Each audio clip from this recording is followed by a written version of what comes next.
ഇത് നേരിമംഗലത്ത് നിന്ന് പുന്നേക്കാട് പോകുന്ന വഴിക്ക് ചീക്കോട് എന്ന് പറഞ്ഞൊരു സ്ഥലമാണ് കേട്ടോ. അപ്പോൾ നമ്മൾ രാവിലെ ബ്രേക്ക്ഫാസ്റ്റ് കഴിക്കാൻ വേണ്ടി കയറിയത് ഈ കടയിലാണ്.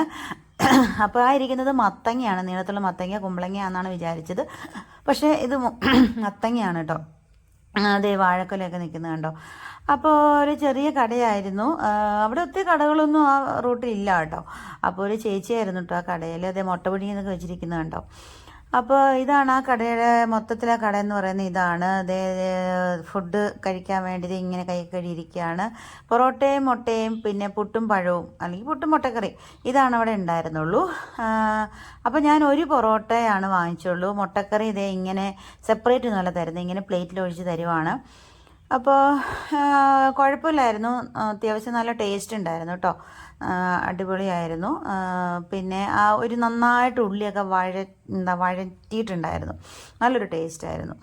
അപ്പോൾ അത് കഴിഞ്ഞപ്പോൾ ദേ പുട്ട് ഞാനിങ്ങനെ നോക്കി, പുട്ടിൻ്റെ ഒരു പീസ് എടുത്ത് നോക്കിയപ്പം എനിക്കെന്തോ പുട്ടും പഴമെന്ന് കേട്ടപ്പോൾ അപ്പം കഴിക്കാൻ തോന്നി.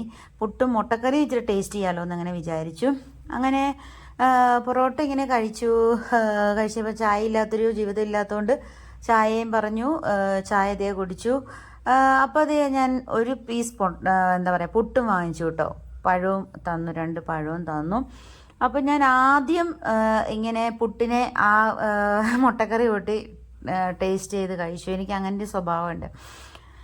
അത് കഴിഞ്ഞിട്ട് ആണ് ഇനിയിപ്പോൾ അടുത്തതാണ് പഴത്തിലേക്കുള്ള അംഗമാണ് കേട്ടോ. ഒത്തിരി പഴം പഴുത്തിട്ടുണ്ടായിരുന്നില്ല, എനിക്ക് നന്നായിട്ട് പഴുത്ത പഴമാണ് ഇഷ്ടം. അപ്പോൾ എന്നിട്ട് അതിനെ ഇങ്ങനെ കുഴച്ചു. അപ്പം പുട്ട് ഇത്തിരി താമസിച്ചുകൊണ്ടായിരുന്നു തോന്നുന്നു, ഇത്തിരി കട്ടിയായിട്ടുണ്ടായിരുന്നു കേട്ടോ. അതിനിങ്ങനെ കുഴച്ച് എന്താ പറയുക, ഇത്തിരി അത്യാവശ്യം നല്ല പാടായിരുന്നു അതിനൊന്ന് സെറ്റാക്കി എടുക്കാൻ വേണ്ടിയിട്ട്. എന്നിട്ട് ഇതേ ഇങ്ങനെ കഴിച്ചു. അപ്പം അടിപൊളിയായിരുന്നു, കുഴപ്പമുണ്ടായിരുന്നില്ല. അപ്പം അത്രയേ ഉള്ളൂ.